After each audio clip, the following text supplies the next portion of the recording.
قلت لهم راجع وعطلوني، غمضت عيوني خوفي للناس يشوفوك مخبى بعيوني، وهب الهوى ومكان الهوى لأول مرة ما منكن سوا.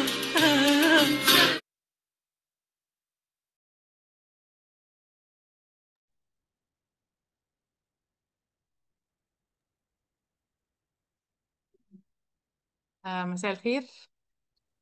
مساء النور.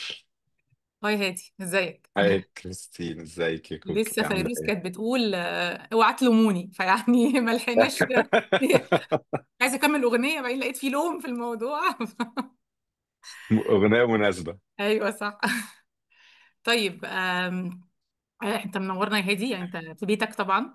انت ميرسي يا مهندس كوكي. وبتحب تساعد الناس ومشير من سنين طويله ومحاضر. انت بقالك في المشهور قد ايه؟ بقالي 10 سنين تقريبا. أنا دفعة 2015 16، اوكي. اتخرجت آخر 2015 حاجة كده. تقريبا اوكي عشر طيب. سنين يعني احكي لنا بقى، احكي لنا اخبار الذنب، شفت ذنب كتير في حياتك وفي حياة الناس. تعال بصي، نبتدي أنا كده. فاكر أول ما دخلت مدرسة المشورة، مش عارف ده لسه سوزي بتعمل الحكاية دي ولا لأ، بس طلبت مننا assignment كده، واجب نكتب ايه الألم النفسي او الحاجة اللي عندنا.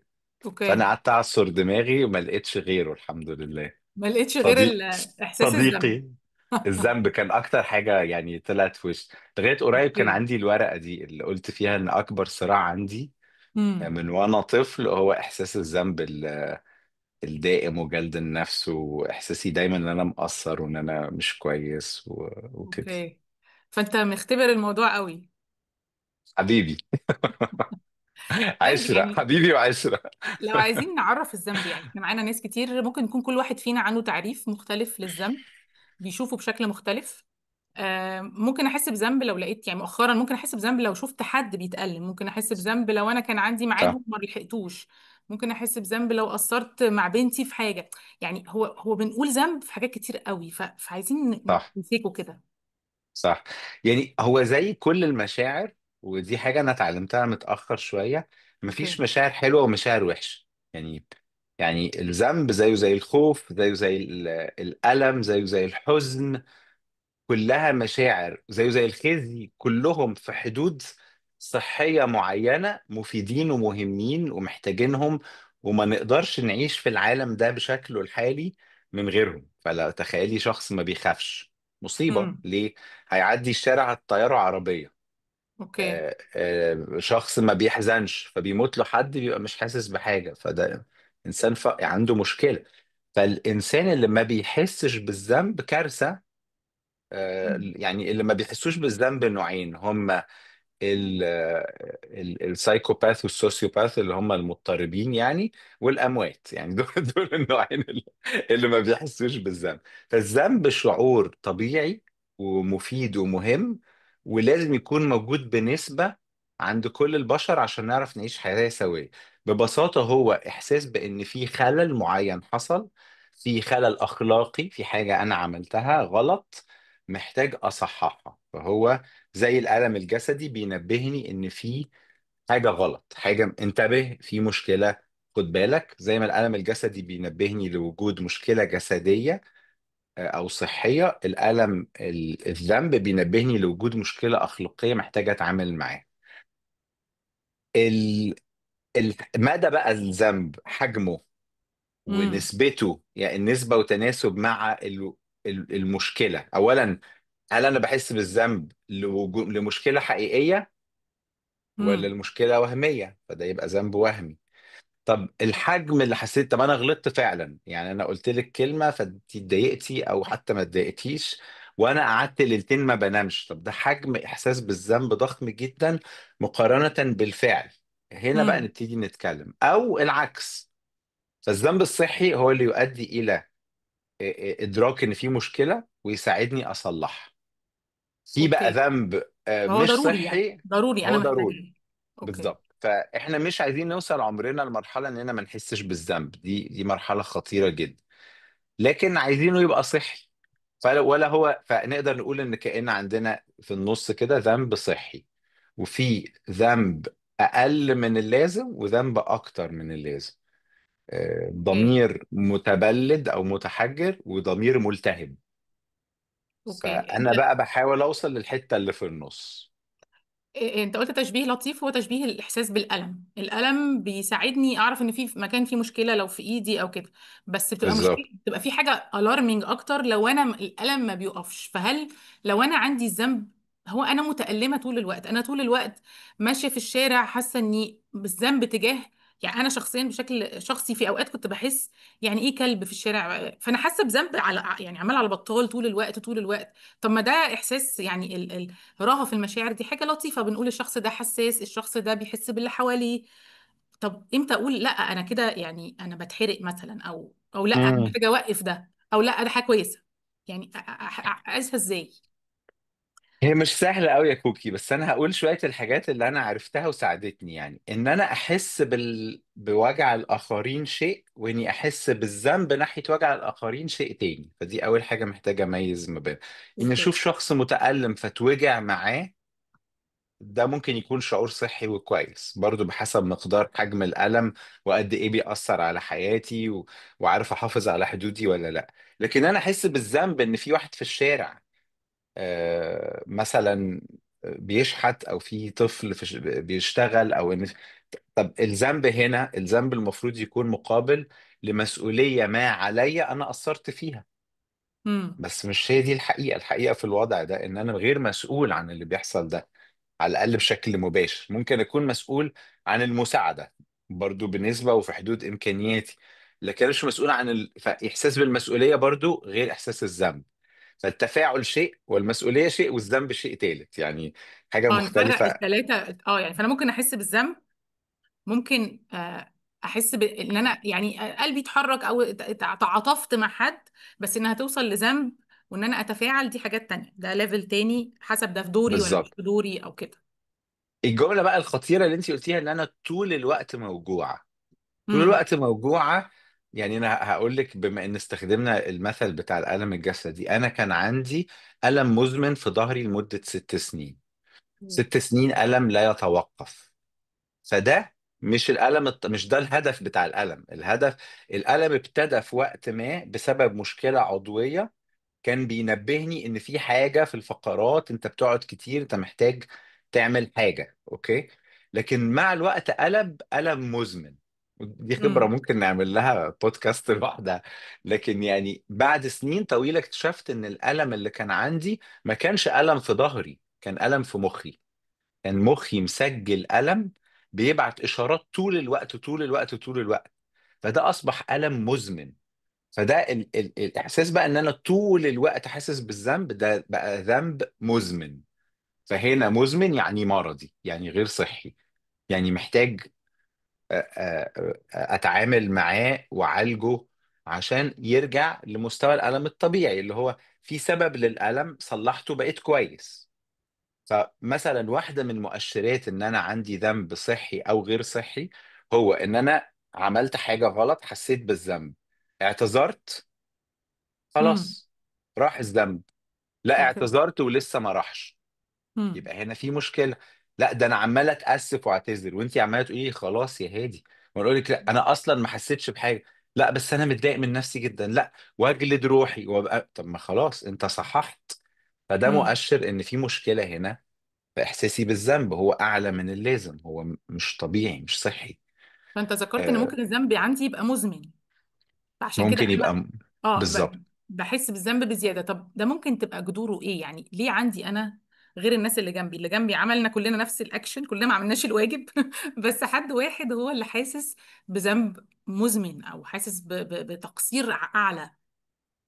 حلو قوي. يعني قبل ما النقطة دي عشان نقفل الحتة اللي فاتت، عايز اقول كأن المؤشرين بالنسبة لي الواضحين على ان في مشكلة عندي، ضمير ملتهب حساس اكتر من اوكي. اللازم. هو اني بحس بذنب ناحية حاجة ما عملتهاش اصلا، زي امم. الولد اللي في الشارع. اوكي.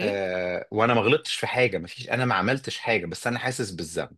اوكي. الحاجة التانية اني بحس بالذنب ناحية حاجة فعلا عملتها بس حجم الذنب كبير قوي، وبعد ما بصلح واعمل كل حاجه يفضل الذنب موجود ومضايقني. فيبقى زي ما انت بتقولي كده في احساس مزمن بالذنب. اوكي. ال... اوكي. طيب جاي منين بقى؟ لا جاي منين دي قصه بقى، دي عايزه وقت طويل، بس هقول على الاقل حاجتين.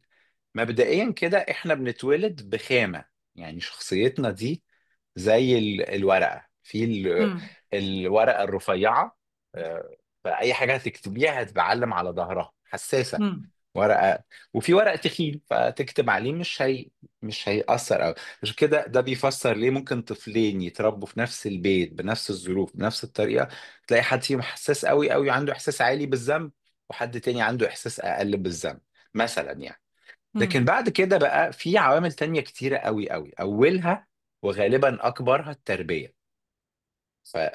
آه، ف يعني في المحاضرة بتاعت الذنب بتاعت مدرسة المشورة بنقول كل انواع التربية هي عبارة عن غرس الشعور بالذنب.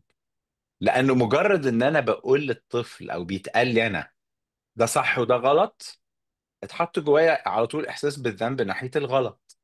امم. طبعا احنا قلنا من الاول ان الذنب مش حاجة وحشة عايزين نتخلص منها. فلو اتحط جوايا شعور صحي بالذنب، ان انا ابقى شخص حساس باخد بالي من طريقة كلامي ومن معاملاتي مع الاخرين وما اجرحش وما اذيش، فده كويس قوي. بس لو التربية بقى فيها مبالغة، فيها مستوى اخلاقي عالي جدا جدا جدا، ودي مثلا امم. تربيتي انا كانت كده. انا لما ببص على نفسي بلاقي العنصرين متوفرين: عنصر الخامة الحساسة، الورقة الرفيعة اللي امم. بتتأثر بكل حاجة وبتحس بكل حاجة، وجنبها بقى تربية مثالية شديدة جدا جدا، وبتقول لي عيب، من ما يصحش، الناس هتقول ايه،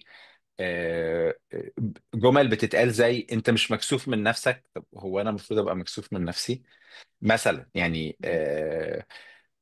فاحساس الذنب بيجي من التربية المثالية، في البيت اولا، ثم في المدرسة. طبعا الدرجات دي لوحدها على طول انا بتصنف وبتحط وباخد درجة، فببقى عندي احساس بالذنب ان انا ما عملتش اللي عليا زي الباقيين. وخصوصا لو رجعت البيت اتقال لي وانت ناقص عن الاول في ايه، ناقصك ايد ناقصك رجل. فاحساس الذنب ده ومرات الاقي نفسي بقى بضطر اعمل حاجات عشان اخبي، فاعمل ذنب حقيقي عشان اخبي على ذنب وهمي. فلا مش اه. انا فاكر مره واحده شاركت في جروب انه انا كنت دايما اجيب درجات عاليه، فمره جبت درجه وحشه ما قدرتش اروح البيت اوريها لاهلي، فرحت مزوراها. فبقى في ذنب حقيقي بقى، يعني كوني جبت درجة قليلة ده مش بالضرورة اه. ذنب، ممكن عادي دي إمكانياتي، ظروف عدت عليا، أيا كان. لكن بقى أنا غشيت، فلما غشيت أو زورت بقى بجد في ذنب حقيقي، فحسيت بالذنب أكتر ناحية اللي أنا امم. عملته. فالتربية ثم الدراسة ثم التربية الدينية طبعا في مجتمعاتنا الشرقية. التربية امم. الدينية اللي بتحط مثل أخلاقية عالية جدا، ومرات بتحط علينا ضوابط امم. ملهاش دعوة فعليا بقوانين ربنا، يعني هي اوكي. تفاسير البشر للقوانين الإلهية. فيبتدي بقى يحط قيود عليا في حاجات كتيرة بقى: شكلي ولبسي وكلامي وفروض وطقوس معينة لازم أعملها و فبقى أنا محاط بالذنب، محاط بكل الحاجات اللي بتخليني على طول حاسس بالذنب. الحاجات ليها علاقة بعلاقاتي، بعلاقتي بأهلي مثلا. فمثلا في المسيحية وفي الإسلام الاتنين في حاجات ليها علاقة بإكرام الأهل، ودي حاجة عظيمة. بس لو خدتها في حتة معينة أكتر من اللازم، بوصل لإني عمري ما برضى عن نفسي، ودايما حاسس إني مقصر في حقهم، وأحيانا يساء بقى استخدام الحاجات دي. الإيحاء الاجتماعي بقى اللي المجتمع حوالينا بيدينا طبعا كم هائل من العيب والغلط واللي ما يصحش واللي يصح واللي ينفع واللي ما ينفعش. حاجات لا بقى لا هي أهالينا ولا المدرسة ولا الدين، لا ده الناس حوالينا. تعرفنا صوت، عليها انها عيب. اه. بالظبط، صوتك عالي قوي مش عارف، ضحكتك مش عارف ايه، او هو ده امم. ايه مشكلته طيب؟ لا هو اجتماعيا ده غير مقبول. فانا بحس بالذنب لو انا آه يعني مش بعمله. موافق للمجتمع وللي بيقول. حاجات كتير بقى، مسؤولياتي يعني مثلا مرات ابقى ماشي كده في الشارع والاقي قام عليا احساس ان انا مقصر في شيء ما، انا مش عارفه اصلا بقى. يعني انا حاسس ان انا هقابل حد كان المفروض اعزيه وما عزيتوش، فحاسس بالذنب. حاسس ان انا في حاجة كان المفروض اعملها ومش فاكرها، فحاسس بالذنب. زي ما انتي قلتي في الاول، مرات مجرد ان انا قادر اعيش في مستوى اجتماعي معين وفي ناس اقل مني بيحسسني بالذنب. لو امم. انا بشتغل شغلانه وترقيت احس بالذنب ناحيه الناس اللي ما ترقوش. ولو امم. زميلي اللي اترقى احس بالذنب اني قصرت وما اشتغلتش كفايه عشان ابقى زيه. فالحاجات اللي فيها شغل وفلوس وكده دي، برضو الفلوس، الوقت، امم. التقدم في العمر. انا فاكر كويس لما انا دخلت مدرسه المشوره لما تميت 40، فده امم. تزامن تماما مع أزمة منتصف العمر. وأكبر سؤال كان أنا عملت إيه في حياتي؟ 40 سنة عدوا، عملت إيه؟ فإحساس بالذنب رهيب، ومقارنة بالناس اللي زيي وعملوا أكتر وحققوا أحسن ووصل. فيعني العوامل كتيرة جدا، بس أنا ابتديت بالأكبر فالأقل: الأهل، المدارس، التربية الدينية، المجتمع، ثم بقى إيه؟ الباقي كله بيكمل علينا، يعني ايه، بينزل فينا ضرب يعني. ايوه. انا وانت بتحكي افتكرت اول ما بقيت ماما. انا دايما عندي شعور بالذنب برضو، يعني هو روتد قوي، جذوره قويه جدا. وانت بتحكي لقيت كذا سبب، لقيت المدرسه والبيت، واللي هو فكره ان احنا لازم نبقى صح ونبقى بنعمل الحاجه صح، والكنيسه يعني في كذا سلطه، يعني رمز للسلطه بيقول لي انه في خط معين لازم امشي عليه، وخروجي بره صح. يخليني انا مش مظبوطه قوي.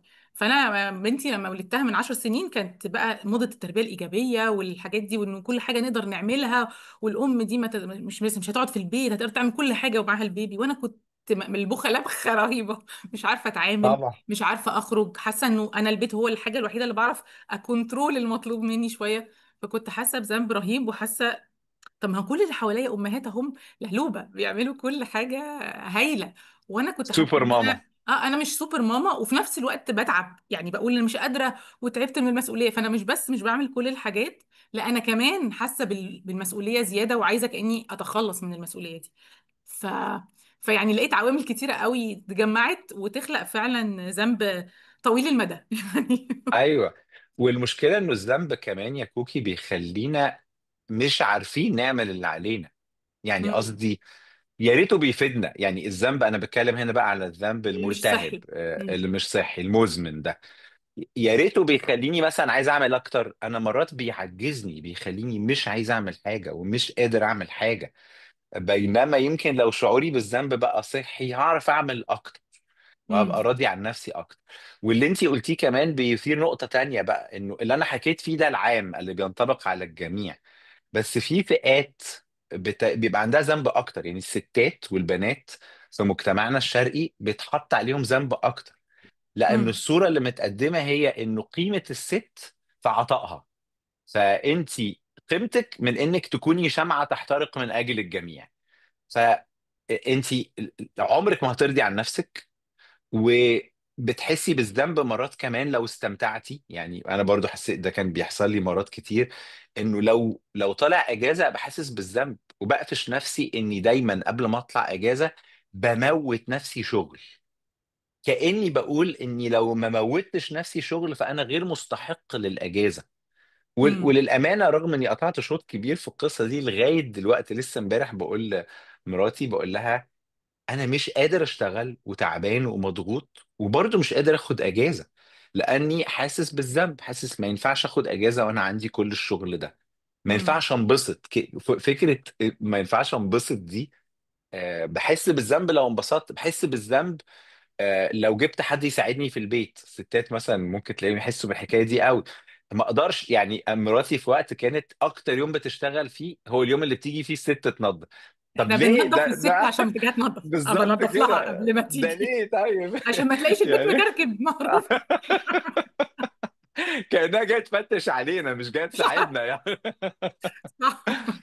فطبعا الستات، ولو الست كبرت وما اتجوزتش ويتقال اصل صوتها عالي، اصل شخصيتها قويه، كان شخصيتها القويه دي عيب امم. فيها، فتحس بالذنب اكتر.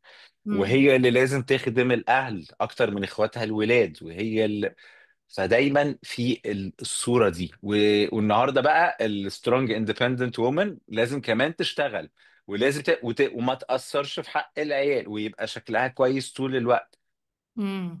ده بتاع ايه ده يعني؟ من ايه؟ كذا حد شاركنا على على الشات بتقول طبعا في اجماع على شعور الامهات بالذنب، وبشعر بالذنب لما بخرج مع بنتي مثلا، بخرج واسيب ولادي مثلا، او ان الامومه تضحيه. يعني في اجماع على انه فكره، يعني في ليبل كده على الام. وحتى بلاحظ ده دايما في التكريم، واحنا بنكرم الامهات اللي ضحت.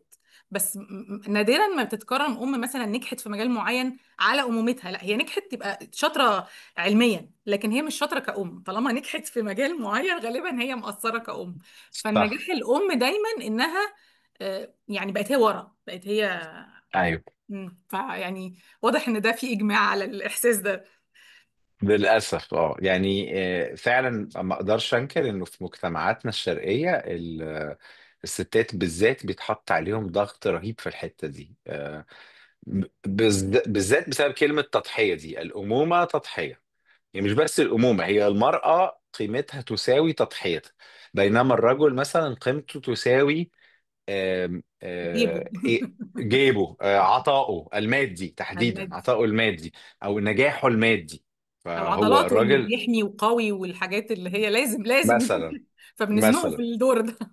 وعلى فكرة ده بيعمل ذنب عند بعض الرجالة اللي هم مش في الحتة دي. مش اللي هو أنا بيطلب مثلا كان المساعدة، عندي أو مش دايما عنده كل الإمكانيات اللي في الصورة اللي الإعلام بيصورها، إنه مش الأب اللي هو هالك. يعني هو أب في حاجات بيقدر يعملها، بالظبط وفي حاجات بيطلب مساعدة فيها لأنه إنسان.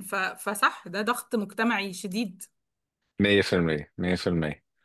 طب دلوقتي احنا غرقانين في الذنب اهو. وانا يعني لقيت ان انا وانا بسمع دلوقتي لقيت ان انا فعلا عندي احساس بذنب عميق، وشكله اكتر ملتهب واكتر من اللي بنقول ان هو صحي، اللي هو على قد الموقف. انا قصرت مع بنتي، ما روحتش حفلة بتاعت المدرسة مثلا، فاعتذرت لها وخرجنا وتمام. بس انا ماشية حاسة اني ام مقصرة دلوقتي بالموقف ده. فانا اتعامل ازاي؟ طيب انا واضح ان الجدر عندي اعمق من مجرد موقف. امم فانا شايفه ان انا وحشه، مش ان انا عملت حاجه وحشه. اعمل ايه؟ انا وحشه بقى دي بيبقى دخلنا في حته اعمق شويه من الذنب، اللي هي امم. بنسميها الخزي. أوه. فالخزي والذنب في رايي انا ان هما كونتينيوم، يعني متصل، يعني هو كانه خط اوله الخزي واخره الذنب، لكن برضو في فروق اساسيه ما بينهم. امم. الذنب بيقول لي انت عملت حاجه غلط، امم. الخزي بيقول لي انت غلط. الخزي اصلا الكلمه مشتقه من فكره ان انا عايز اغطي نفسي. الكلمه اي ثينك بالفرنساوي معناها شخص بيغطي نفسه، فانا وحش، انا محتاج استخبى، انا محتاج ما اظهرش. فرغم ان الاتنين مرات بيودوا لبعض، بس التفريق ما بينهم مهم قوي قوي قوي، لانه الجذر بتاع الخزي اوحش بكتير. يعني مش انا عملت حاجه غلط، انا غلط، او اللي انا عملته ده كان وحش، لا انا نفسي وحش، او امم. التصرف اللي انا عملته ده كان غير مجدي. الخزي بقى لا، انا مفيش فايده فيا اصلا. دي امم. جمله كانت بتتقال مرات كتير في البيت عندي. ما بتتقاليش انا بس، بتتقال بالعموم. مفيش فايده، مفيش فايده، مفيش فايده. فمفيش فايده دي معناها ايه؟ انا بسمعها ايه كطفل؟ مفيش فايده فيك، مفيش فايده، مش هتتصلح، بس هتتعدل. انت حاجه بايظه عمرها ما هتتصلح. امم. فطبعا ده بقى حته اعمق بكتير. طبعا ده بيطلع طول الوقت ذنب، طول الوقت بحس ان انا عندي ذنب. بس الخزي اعمق شويتين ثلاثه كده من الذنب. والخزي بقى ليه جذور كتيرة قوي، ليها علاقة زي ما قلت بالنشأة، بالكلام اللي سمعته عن نفسي. يعني الذنب مرتبط أكتر بإنه اتقال لي ده غلط وده غلط وده غلط وده غلط، لكن الخزي اتقال يعني لي انا. أنت غلط، أنت فيك مشكلة، أنت مفيش فايدة فيك. انت مم. زي ما قلت من شويه، انت مش مكسوف من نفسك، دي مش مكسوفه من نفسك. كأن مكسوف من نفسك دي انت لازم تخبي انت شخص، انت حاجه لازم تستخبى مش مفروض تظهر، مش مفروض تطلع. وطبعا الخزي هو جذر كل الادمانات، ادمان الانجاز، وادمان ارضاء الاخرين، وادمان الشغل، وادمان المواد المخدره والاباحيه. هو دايما جوه في احساس شديد بان انا مش طايقني، وعايز اروح لحاجه تسكت الصوت ده، الصوت اللي بيقول لي طول الوقت انت وحش. انا عارف ان انا ما بقدمش حلول، يعني انا رايح معاكي في المشاكل اكتر، يمكن بس اقول يعني حاجات. محتاجين نسمي الحاجات، فاهماك يعني. اه. غالبا يعني لو انت جربت سكه مع الذنب، وانا جربت حاجات شويه خطوات باخدها، بتهيألي كان محتاجين نعرف الاول نسمي الحاجات عشان نعالجها. صح. فلما ما كانتش متسميه، كان يعني انا فاكره وانا صغيره كنت عايشه في يعني شبرا، فمنطقه يعني عاديه، يعني زي كل المناطق اللي احنا عايشين فيها. فالمشي في الشارع كان صعب، يعني انا فاكره كبنت صغيره كان المشي في الشارع تحدي كبير، وكان قرار كبير قوي هلبس ايه وانا نازله. وفي صح. وقت في سن كده يعني ثانوي كنت حاسه الخزي وانت بتشرحه دلوقتي اتغطى دي، انا كنت اتمنى يبقى في امكانيه ان انا اتغطى واقدر افانكشن برضو في الحياه والحياه تمشي. يعني حسيت لو اتغطيت غالبا مش هبقى عارفه اادي في الحياه، بس انا كنت حاسه ان انا غلط.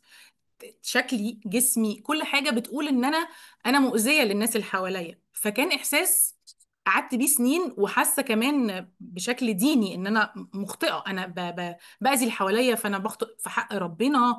طب اعمل ايه؟ يعني كنت حاسة ان انا الخامة اللي بتتحرك دي هي المشكلة. فما كنت ايوه. عارفة افصل الاحساس من انا، يعني انا مش حتة وهو هناك فانا بروح له وارجع، لا هو انا. فكان فعلا تحدي صعب قوي ان الواحد يبقى حاسس ان انا الغلط دي. آه، وللاسف يا كوكي انا متربي في شبرا برضو بالمناسبه احسن ناس. احسن ناس، اه. بس للاسف انه المجتمع بيغذي ده جامد قوي قوي قوي قوي. مم. وشفنا بقى على مدار السنين اللي فاتت انه لما يبقى في متحرش نقول ما هي اللي عمل يعني مم. ايه، هي المشكله دايما، هي الحاجه الغلط. في امثله تانية للرجاله، بس مره تاني برضو الستات في مجتمعنا بالذات طول الوقت في التركيز ده. مم. انت غلط، انت مشكله، انت حاجه لازم تستخبى، ما ينفعش تظهر. ومع يعني انا مش بنكر ان في مسؤوليه على الستات، لكن كانه كل المسؤوليه بتتحط على الست في مم. الحته دي بالذات بقى، في حته لبسها وشكلها ومش عارف ايه. طب هو انا مسؤوليتي كراجل ايه؟ مسؤوليتي عن عينيا وعن افكاري وعن تحكمي في مشاعري وغرائزي، انا فين انا يعني؟ ولا مم. كل يعني ليه انا عايز اغطي حد تاني وانا اعمل اللي انا عايزه؟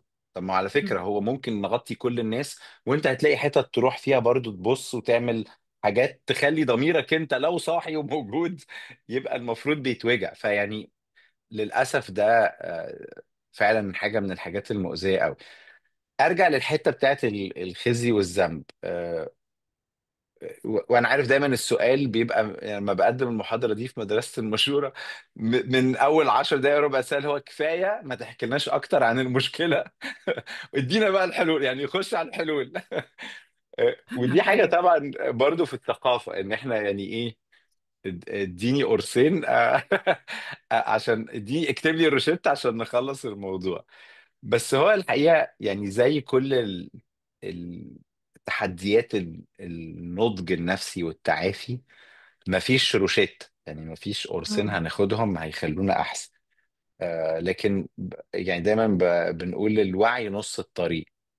مم. فكنا بنتكلم عن المشكلة، يعني اتمنى الشباب اللي معانا ما يحسوش ان ايه، طب انتوا زهقتونا قولوا لنا الحل. لا، هو وعينا زي ما انتي قلتي كده، اني اسمي الحاجات، اني اوعى باللي بيحصل معايا، مم. اني اعرف جذور الحاجات دي جت منين، انا ليه بحس بالذنب.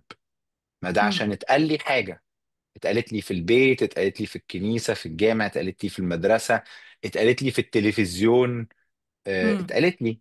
جبتها منين؟ في معتقد اتشكل جوايا مم. عن نفسي، آه، بيخليني احس بالخزي، عن الصح والغلط، عن القيمة، عن النجاح، مم. عن الجود جيرل والجود بوي، عن التدين، الشخص مم. التقي المحترم. مم. فلازم امسك الحاجات دي عشان اعرف ابتدي اتعامل معاها، زي لو خدنا نفس مثل المرض. طيب انا عندي اعراض معينه، فالاعراض دي مم. بتدل على انهي نوع من المرض؟ على خزي ولا على ذنب ولا على خلطه من مم. الاتنين؟ طيب جت منين بقى؟ ايه السبب؟ يعني تروح الدكتور يعني بالذات بره مصر، يعني في مصر هو بيعرف الحاجتين يروح كاتب لك دواء. لا، بره مصر يبتدي يسألك يقول لك طب انت وقعت، طب حصل لك كذا، طب انت كلت حاجة فيها مش عارف، طب انت يقعد يدور على الجذور. واحنا محتاجين نعمل كده مع نفسنا. الجذور ايه؟ مم. حاجة من الحاجات برضو اللي انا شفتها في نفسي وبشوفها مع الناس اللي بتعاني من الخزي والذنب، انه بسبب ان انا متغطي بالاحساس ده ما ببقاش قادر اقرب ناحية الجذور، خصوصا لو الجذور ليها علاقة باهلي. مم. آه، لانه هم بيبقوا قيمة كبيرة جدا بالنسبة لي، دول اللي علموني الصح والغلط. فانا مش عايز اقول ان هم غلطوا في حاجة في تربيتي.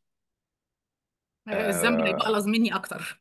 انا مش ناقص بقى، يعني انا كمان، يعني انا كمان طلعهم كمان هلبس ذنب ان غلطانين. انا غلطت اهلي؟ يعني صح. كمان يعني الناس بعد اللي تعبوه معاك وعملوه وربوك ومش عارف ايه واكلوك وشربوك وعلموك وجوزوك، كمان هتقول بقى ده اهلي غلطوا فيا وعملوا فيا؟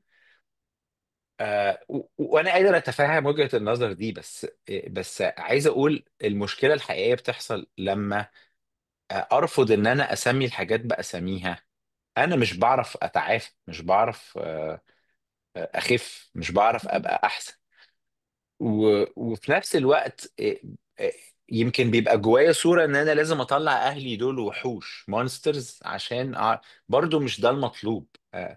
انا مثلا بحب اهلي جدا وبحترمهم جدا وبعتبرهم اهل عظماء وعملوا احسن ما عندهم في تربيتي، بس غلطوا شوية غلطات عظيمة.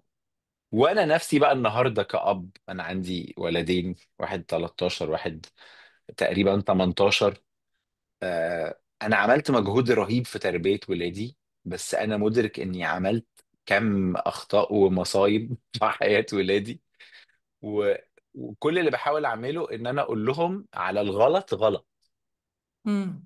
ويمكن كتير في جيل اهالينا ما كانش بيبقى عندهم الوعي ده انه ينفع يقول انه غلط، فكان يعمل الغلط ويقول لك هو ده الصح. إيه عشان انت عملت كذا؟ اه ما هو انا عملت كده، ده ما يبررش انك تضربني مثلا، مم. لانه الضرب مش حاجه صحيه. ضربك ده غالبا جاي من غضب جواك. انت اللي المفروض تتحكم فيه، مش انا اللي المفروض اشيله البسه يعني. آه، وانا النهارده لما اغلط وامد ايدي مثلا على عيالي، او لما كنت في وقت بدري وما كانش عندي الوعي، آه، احسن حاجه ممكن اعملها لهم اني اروح اقول لهم اللي انا عملته ده كان غلط. انا غلطت بس اللي عملته ده كان غلط. واهالينا بيتهيألي لو بيحبونا فعلا وهم مش اهالي، يعني اهالي اسوياء، لو ادركوا انهم غلطوا هيقولوا لنا احنا غلطنا. فكوني بقول ان اهلي كويسين مش معناه اني هم ما غلطوش، وكوني بقول ان هم غلطوا مش معناه ان هم مش اهالي كويسين. انا محتاج اركز على الاخطاء واعرفها. اهلي ربوني تربيه مثاليه اكتر من اللازم. اهلي غرزوا فيا الشعور بالذنب او الشعور بالخزي. مم. انا هي مش بقول ان هم وحشين، مع ان في بعض الاهل ممكن يبقوا فعلا يعني غير اسوياء فاذوني، لكن مش بالضروره اوصل للحته دي. لكن لازم اسمي الحاجات باساميها يعني. بس دي نقطه كده كبيره بالذات عند اللي عندهم خزي وذنب. لا لا لا، ما تجيش ناحيته. مم. فانا افتكر مره مثلا حد قال لي في جلسه مشوره بابا كان بيعمل وبيعمل وبيدرزعني بالمش عارف ايه وبيعمل فيا ايه، بس الصراحه هو معذور. بس انا كنت متعب قوي، كنت شقي. لا هو مش معذور. مم. وكونك شقي او متعب لا يبرر انك تتضرب بالخشب على دماغك ولا على ظهرك، ولا تتضرب بالقلم، ولا مفيش حاجه تبرر ده. ده كان غلط. مم. انا يعني بكل يعني يعني ما اقدرش اقول بكل اسف يعني. وانا صغير قريت كتب وسمعت حاجات بتقول انه تضرب الولد عشان تربيه، تضربه بتاع، ودي تربية دينية موجودة في الكنائس وفي الجوامع وفي كل حتة. اضرب، بس اضرب بطريقة معينة. فكنت امم. بعمل كده بكل غشومية وجهل، كنت بعمل كده. بس وانس ان انا ادركت ان اللي انا بعمله ده غلط، امم. كان لازم اوقفه اولا، وثانيا اعتذر عنه. فعملت كده، رحت جبت ابني قلت له انا اسف، انا ضربتك وانت صغير وده كان غلط. امم. أه... تهيألي ان انا ابويا مثلا ضربني كام مره، غالبا عمره ما اعتذر لي. بس اتخيل ان هو لو النهارده واعي وهو فعلا بيحبني وشخص سوي، هيجي يقول لي انا اسف ان انا ضربتك، ما كانش المفروض اضربك، الضرب مش طريقه صحيه، مفيش شيء يبرر الضرب. امم. يعني انا عارف اني طولت في الحته دي، بس كل ده جاي منين؟ لما قلنا في الأول إيه العلاج؟ العلاج قبل ما نروح للعلاج لازم نشخص، أعرف امم. أنا عندي إيه، عندي ذنب ولا عندي خزي ولا خلطة من الاتنين، جاي منين. ومن غير ما أحاول أجمل وداري وأقول ما هم عملوا أحسن حاجة عندهم. عملوا أحسن حاجة عندهم، بس أحسن حاجة دي مش شرط تكون أحسن حاجة. أحسن دي كانت أحسن حاجة هم عارفينها، بس كان في أحسن. ولو ما امم. عملتش كده، لا أنا هبقى أحسن، هبقى هعرف اتعافى وانضج نفسيا، ولا هعرف ابقى اب احسن او ام احسن. لاني خلاص، ما لو هم عملوه صح، لما ضربني بالقلم كان عنده حق مثلا، يعني انا ما ضربتش بالقلم بس يعني خلاص هضرب عيالي بالقلم، ما هو صح. ايه اللي هيوقف ده لو انا ما وقفتش وقلت آه ان اللي حصل ده كان غلط؟ فنقدر نقول هو تمن غالي شوية، وعينا في ليه تمن ان انا هعرف ان انا ممكن اهلي ما عملوش في حاجات، ما قدروش يعملوها بشكل، يعني ما كانش عندهم كل الوعي، فالوعي اللي وصل لهم عملوا شوية حاجات.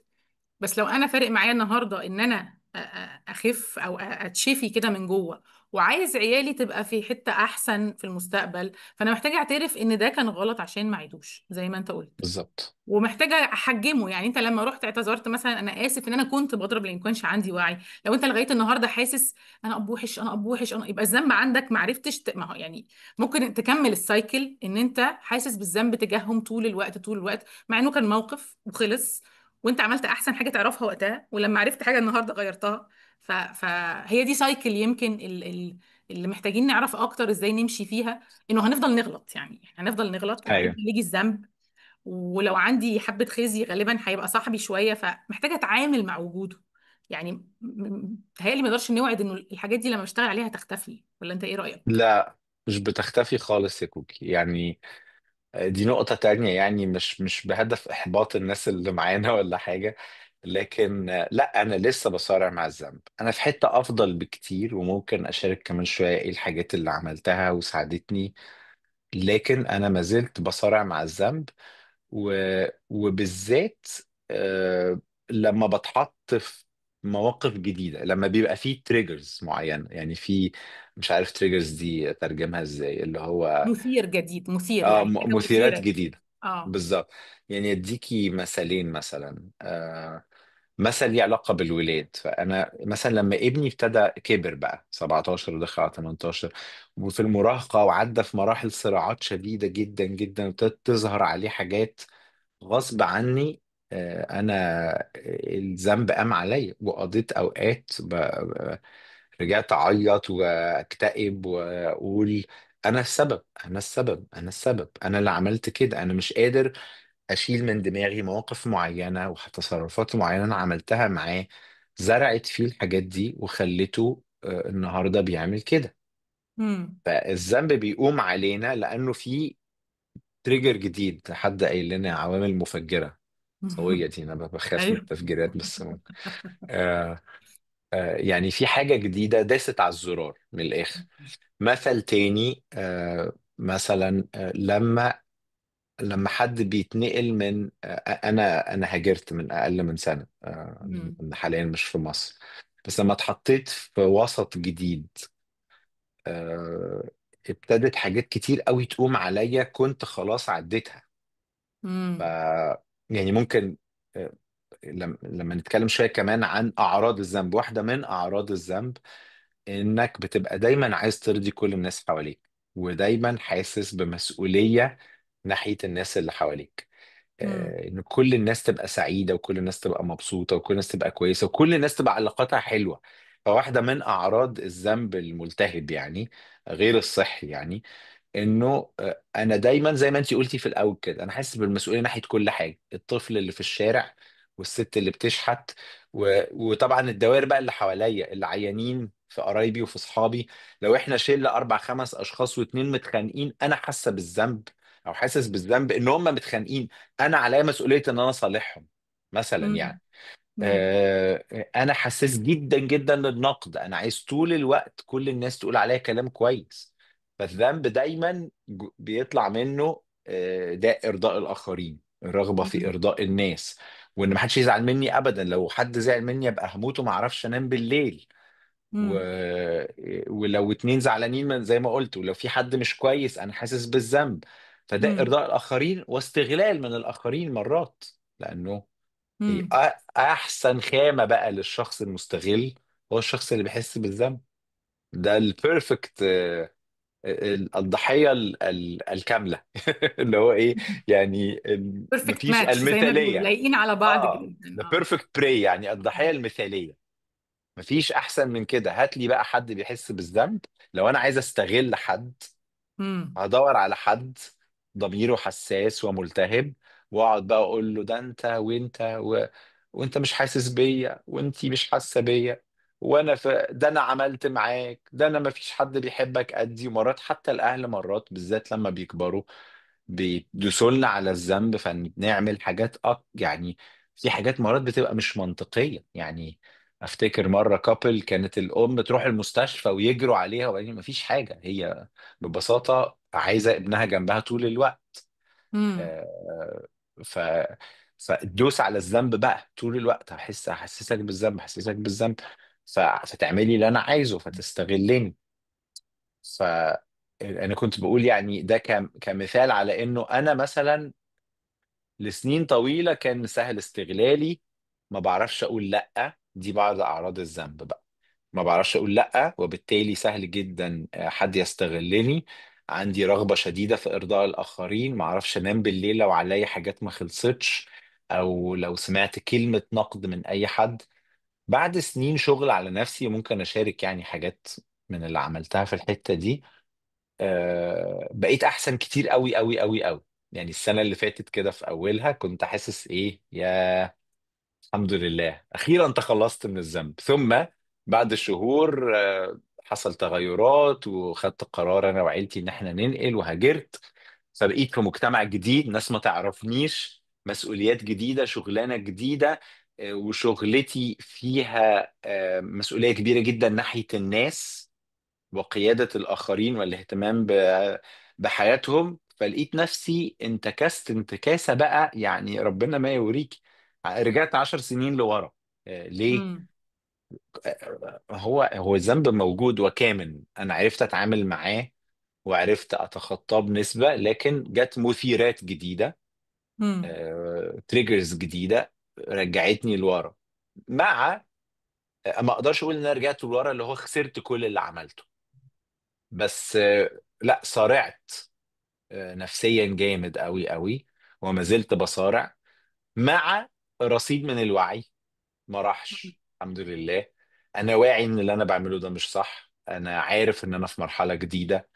انا بحاول طول الوقت اميز ما بين الذنب الحقيقي والذنب الوهمي، امم. اللي فعلا في حدود مسؤوليتي واللي بره حدود مسؤوليتي.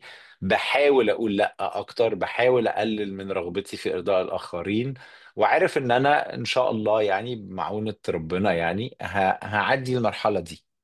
فانا ما خسرتش اللي فات، بس برضو الذنب ما راحش يعني. فاهمة بحاول اقول ايه؟ اه، لا انا فنقدر تحررت نقول ان تماما انا. من الذنب، ولا انا لسه زي ما كنت بالظبط اول ما ابتديت رحلتي في التعافي من الذنب الماضي.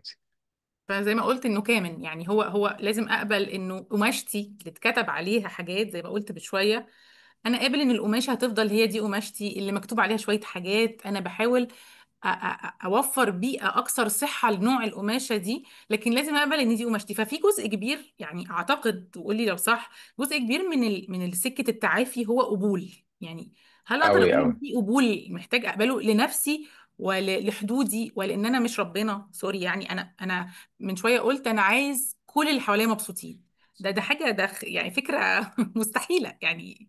يعني انا عايز كل اللي حواليا مبسوطين، ما هو دي رغبتنا كلنا، بس دي فكره فعلا صح. على قد ما هي شكلها حلو بس هي مؤذية جدا.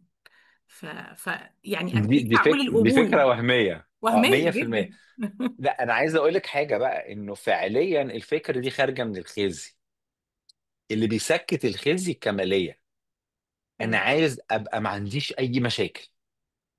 مم. طبعا. فانا بسعى العالم كامل، ما في بشر كاملين وانا كامل، وكل حاجه حواليا مظبوطه. ف... فده دليل على ان الخزي هو اللي بيحركني مش العكس. اللي بيشفي مم. الخزي هو القبول، مش مم. الكماليه. مش اني اوصل لحاله ما فيهاش وجع والذنب ما بينقحش عليا. وده عالم مش ده عالم ان شاء الله العالم الاخر يعني هيبقى كده، لكن اللي احنا فيه هيفضل فيه وجع، هيفضل الماضي ليه تأثيرات علينا. والصحة النفسية ما هياش غياب الألم، ما هياش غياب الوجع، ما هياش غياب الصراع. لكن أحد تعريفات الصحة النفسية القدرة على التكيف. مم. قد إيه أنا قادر أتكيف. ففي وقت من الأوقات الذنب كان معيق، كان مدمر، كان بيخليني مش عارف، زي الألم ظهري كده، مش عارف أعيش حياة طبيعية، مش عارف أفانكشن، أعمل الوظائف بتاعتي الطبيعية في يومي. مم. النهارده وجع ظهري بيروح ويجي، بس انا قادر اقعد واسوق واروح واجي واتحرك واعمل مم. شويه رياضه.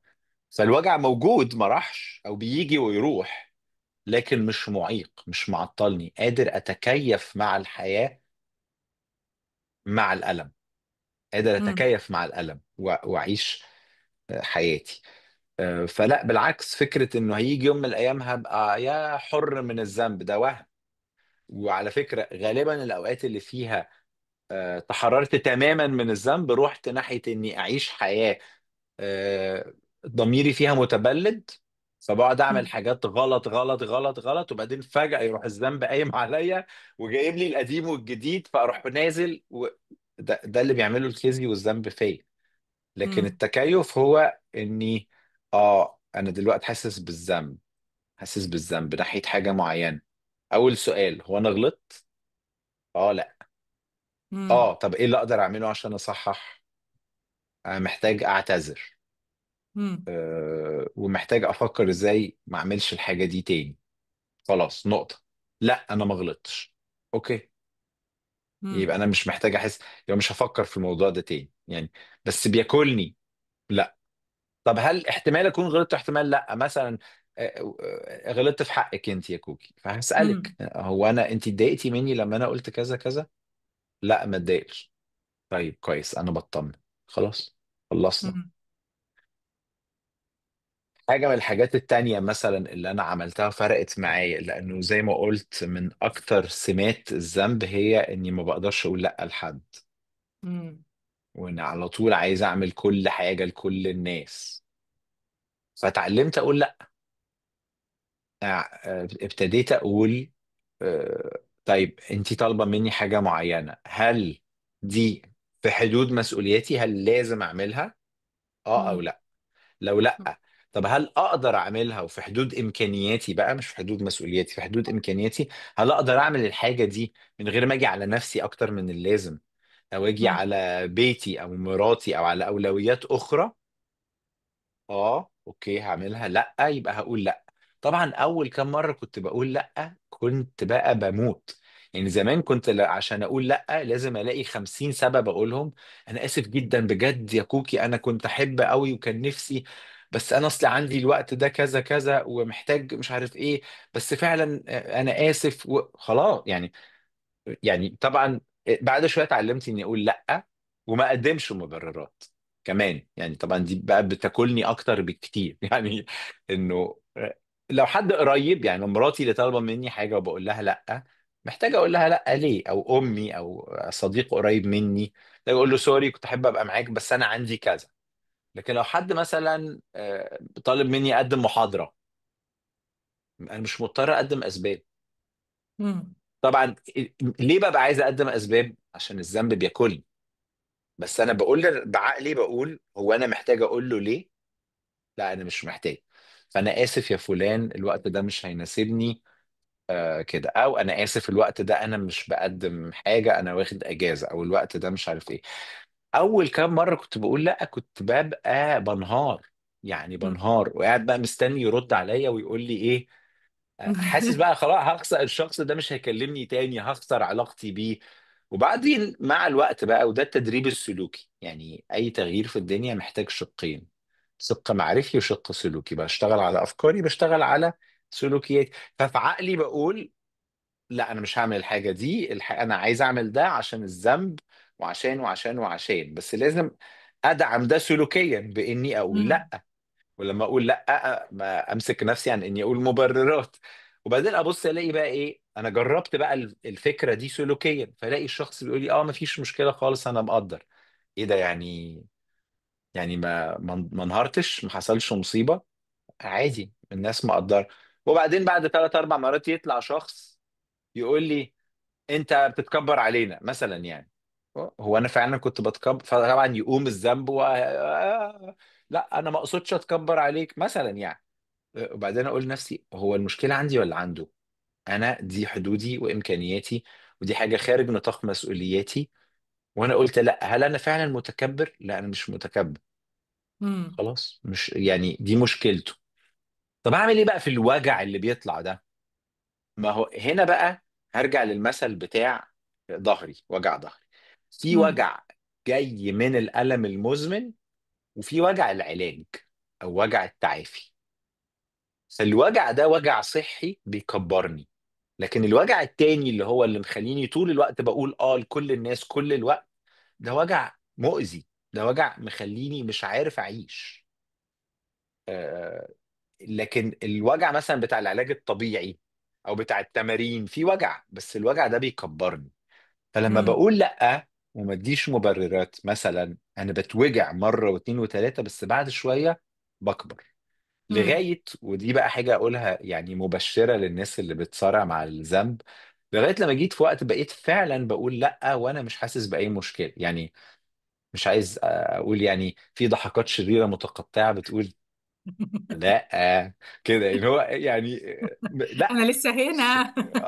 انا الذنب موجود. بيقول لك انا لسه هنا. انا بالظبط يعني، انا بقيت اقول جوايا لا عادي، هقول لا وليكن ما يكون. مم. وبعدين بقيت افرح واحتفل بقى، يعني دي نقطة تانية. يعني مرة حد بعت لي رسالة عتاب كده قوية: انا زعلانة من كذا كذا كذا كذا كذا، زمان كنت اكل في روحي. بعدين لقيت نفسي ايه، قريت الرسالة واتوترت شوية كده. بعدين سبتها انريد وما ردتش عليها، وبعدين رحت عملت شوية حاجات واتشغلت. وبعدين رجعت رديت على الرسالة رد هادي، في اعتذار عما هو في حدودي، وتوضيح لما هو خارج حدودي، وعرض لإصلاح المشكلة لو في حاجة. وسبت الرسالة ومشيت. وأنا يعني كنت زمان لا، أنا هفضل قاعد عامل كده ماسك التليفون كده وإيه، طب اكلمها، طب اعتذر لها، طب اعمل ايه كده. لا خلاص عادي. فبقيت احتفل، انا مبسوط، مم. انا بحتفل ان انا عديت الازمه دي. ما بقاش النقد او العتاب او اللوم بياكلوا فيا كده. مم. بقيت قادر ابقى رد فعلي طبيعي موزون. وبرضه بتيجي اوقات لا الموضوع بيكبر جوايا، وبعدين ارجع اقول اوكي يعني، هنعدي. مم. خلي مخك هو اللي يحركك اكتر. مم. حتى لو هتتوجع شوية هتيجي في حتة هتعرف تعدي ده. يعني نقدر نقول انها، يعني وانت بتحكي كده انا بقالي 3 اسابيع بس بروح الجيم. انا برضو داخله على 40 قريب، فحاسه ان انا في مرحله هو انا جيت هنا ليه، بعمل ايه. ف... فحاسه صحيا ان انا محتاجه جدا اكون بحرك عضلاتي. انا ما كنتش حد بيعمل اي حاجه رياضيه خالص طول عمري. ودايما لاحظت قوي وانا بشجع بنتي انها لازم نروح التمرين، لازم نروح التمرين. بصت لي كده قالت لي ماما انت ما بتعمليش اي ما حاجه. انت ما بتروحيش فانا التمرين. حسيت يا لهوي شكلي وحش قوي، انا موته. على فكره احنا مش بس بنروح المدرسه ونهتم بالدراسه، احنا جسمنا ده مهم جدا. وهي بصلي لي، انا طول الوقت بقول اي فهي حست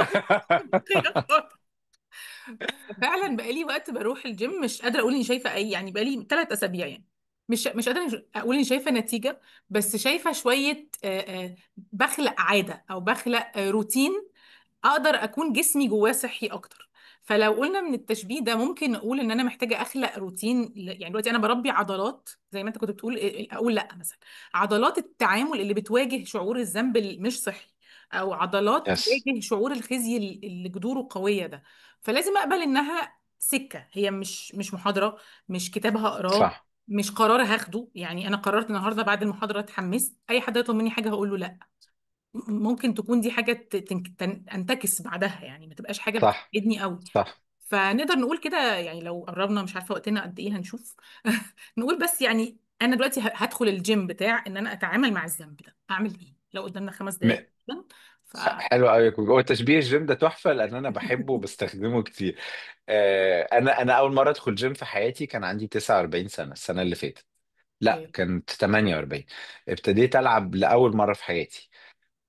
وكنت قبلها دايما بودي عيلي تمارين، ودايما بسال يعني اللي هو انا بوديهم تمارين وانا بعمل ايه في حياتي، بالظبط بالظبط نفس القصه فانا حاسس بيكي قوي. بس كمان يعني عايز استخدم بقى المثل ده. اول كام مره رحتي الجيم كان فن، لا كان لا ممتع. خالص ألم رهيب صح، كل جسمك بيوجعك وحاسة إيه. أنا هو أنا ايه بعمل في اللي روحي كده حصل؟ ليه؟ وشايفة ليه الناس بقى بعمل تحت في كده؟ الشارع سايقة عربياتها ومشغلة التكييف. طب انا كنت زماني تحت عادي يعني. ايه اللي بالظبط. هيحصل هنا مختلف يعني؟ يعني بيبان في الأول إن وجع الجيم أكبر من أي حاجة تاني، صح. بس الحقيقة لأ. هو أنا بقى للأسف، يعني أنت برافو عليكي ابتديتي قبل ال40. أنا استنيت لما دخلت عديت ال40 وابتدى يبقى عندي مشكلة صحية رهيبة، امم. وقعدت أندم إني ما لعبتش الرياضة دي، وقلت يا ريتني مشيت سكة وجع التغيير بدل ما امشي سكة وجع المرض. العلاج يعني فهمت. العلاج. فبرضو انا بقول ده ليه؟ عشان اول مرة هتقول لا هيبقى زي اول مرة تروح الجيم، هتبقى بتموت بتقطع في روحك ومش قادر. لكن المرة التانية هتبقى برضو صعبة، التالتة هتبقى أقل، الرابعة هتبقى أقل. بعد شوية زي ما أنا كنت بحكي كده هتبقى بتحتفل، يعني بعد شهر اتنين تلاتة في الجيم هتلاقي نفسك مش عارفة توقفي. امم. يعني بيبتدي يبقى في نوع من الاستمتاع بالحياة الصحية، باللي بيحصل جوه الجيم، فبيبقى فيه الله ايه ده، انا لقيت نفسي. انا امم. كنت دايب في ارضاء الاخرين ومشاعر الذنب والاستغلال من الاخر، انا فجأة لقيت نفسي زي ما اللي بيروح الجيم كده بيحس انه ابتديت احس بجسمي، ابتديت ايه ده، ابتدى يبقى عندي عضلة واتنين، وايه ده كتافي اتفردت وانا حاسس ان انا احسن وقادر اشيل اكتر قادر ابقى عايش حياة صحية اكتر. اول كام مره هيبقوا صعبين، الوجع في الاول صعب بس يستاهل، بكون عضله زي ما انتي قلتي، وبوعى بنفسي برضو. ما حدش بيخش الجيم يشيل، ما بخشش اشوف اللي بقاله 10 سنين واعمل زيه، بشيل على قدي. فزي ما انتي امم. قلتي مش بقول لا لكل الناس فجأة، لا، ما هو ده برضو مش يعني مش صحي. انا بس ببتدي اشوف ايه اكتر حاجات النهارده شفطاني، ايه امم. اكتر دوائر مؤذية بالنسبة لي. امم. 3 مش عايز اقول ارقام يعني، بس حاجه كمان، مرات بحتاج كوتش، مرات بحتاج مساعده. وممكن المساعده دي تبقى مشير متخصص، وممكن تبقى صديق او شريك حياه واعي فاهم بيحبني بجد، مش يعني وهيساعدني ان انا اقول له انا تعبان من ده، فيقول لي تعبانه ليه يا كريستين، ما هو انت، طب انت ليه بتعملي ده اصلا، ويساعدني يراجع معايا ويفكر معايا ويقدرني ويفهمني لما اقول لا، وهكذا.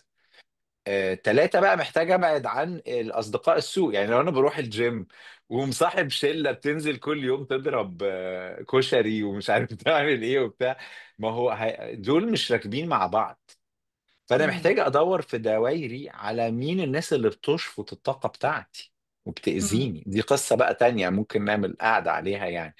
امم. انه في حواليا ناس بتستغلني، محتاج اميز في دوائر اصحابي وقرايبي وزمايلي في الشغل، آه، مين اللي بيقدرني وبيحبني بجد وبيستوعبني امم. زي ما انا، ومين بيأذيني، وابتدي ابعد شوية عن الدوائر اللي بتأذيني. يعني دايما بيجي لي سؤال لما بقول الجملة دي، اه بس انا في ناس حواليا، اعمل ايه؟ اهلي، ماما، بابا، بهتم بيهم، حماية، حماتي، اعمل ايه يعني؟ ما هو ما اقدرش ابعد عنهم. فبقول مرات بيبقى ينفع ابعد عنهم بس ذنبي مانعني، مرات بيبقى في حلول، بيبقى في حد يجي يقعد معاهم، بيبقى في مكان يروحوه، في حاجات بره امكانياتي. ومرات فعلا ما بيبقاش نافع لانه الشخص قريب وانا مش قادر ابعد عنه، اعمل حدود جسدية او حدود مادية، لكن اقدر اعمل حدود نفسية داخلية. اقدر من جوايا ما اسيبش الكلام اللي بيتقال لي يدوس عليا. اقدر اميز حدودي واحترمها. آه، ف- الحدود دايما بتتحط من جوه. الحدود قصة تانية، بس طبعا كل يعني الحاجات متداخلة، ما اقدرش افصل الشعور بالذنب عن الخزي، عن الاستغلال، عن الحدود، عن ارضاء الاخرين. هم كومبو كده بينزل مع بعض. آه، بميز الحاجات، بس ببتدي اقول اه انا كده واضح ان انا حدودي مش مظبوطه، محتاج اشتغل عليه. والحدود دايما بتبتدي من جوه، امم. مش من بره. فابتدي بخطوات صغيره، استعين بصديق او بمشير، حد يساعدني ابعد عن الدوائر اللي بتأذيني وبتستغلني. آه، وطبعا قبلهم افكر في الكلام اللي احنا قلناه ده واكتر، واقول هو انا عندي ايه؟ عندي ذنب، عندي خزي، جاي منين؟ ايه اسبابه؟ ايه اعراضه؟ يعني امم. واحدة من الحاجات اللي بتخلينا نتغير اننا ندرك ان اللي احنا فيه مؤلم ومتعب قوي. مرة قريت مقولة صادمة شوية كده، بس بيقول اننا نحن لا نتغير الا عندما يزيد ألم عدم التغيير على على ألم التغيير. ف... امم. فمرات مش بنروح الجيم غير لما نبقى عارفين. يعني انا رحت الجيم لما ظهري خف وكنت عارف ان انا يكمل في السكة لفوق الحياة مطلع، يعني يا اما العب رياضة وازق لقدام، يا اما هرجع انتكس تاني. هتختار امم. ايه؟ لا لا لا لا، الوجع اللي كنت فيه ده مفيش حاجة اوحش منه. امم. فخليني انا في ألم التغيير احسن من ألم عدم التغيير. فانا مرات ببقى محتاج بس اقف واقول لا، انا الحياة اللي انا عايشها دي مش عاجباني ومش عايز اكمل فيها. لانه غالبا اول حاجات بتطلع في دماغي لما بقول عايز اتغير وعايز اتخطى الذنب والالم وكده، انه لا لا لا لا، التغيير مؤلم جدا، صعب جدا اقول لا، والناس تزعل مني ويمكن اخسر ناس، امم. ويمكن يعني ممكن كل ده يحصل، بس هل ده اوحش ولا اللي انا فيه النهارده اوحش؟ امم. يعني نقدر نقول انها سكة، يعني مش حاجة هتحصل بين يوم وليلة. فاحنا هو في في مجتمع، هو نقدر نقول اكثر صحة، الناس بتحاول تشتغل على نفسها. فحلو ان انا اكون بنتمي زي ما قلت يا هادي لمجتمع يشجعني في تحدي صعب. يعني تحدي هو مش سهل، وواضح ان احنا كمجتمع كمان شرقي الذنب حاجة من الحاجات يعني حركتنا في الحياة. يعني ذاكرنا عشان الذنب، اشتغلنا عشان الذنب، صح. طورنا في نفسنا بدافع انه عشان انت تبقى احسن، واللي ذنبه على جنبه، والحاجات اللي اتقالت لنا دي. صح، ومرات اتجوزنا عشان الذنب وخلفنا عشان الذنب وربنا مم. عيالنا بالذنب وحاجة يعني.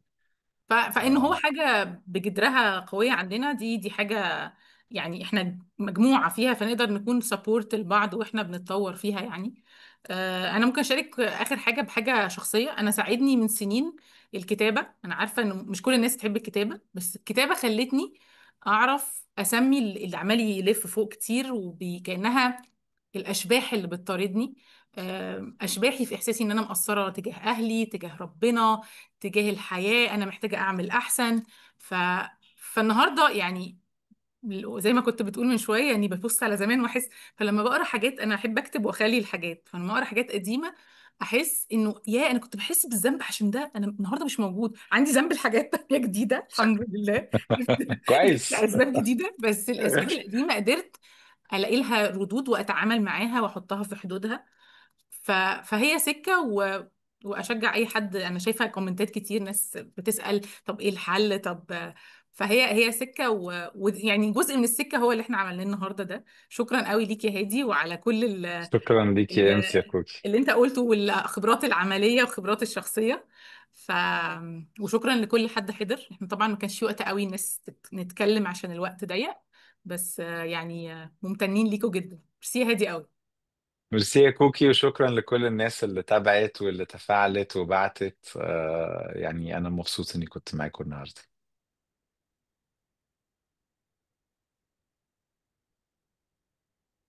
شكرا.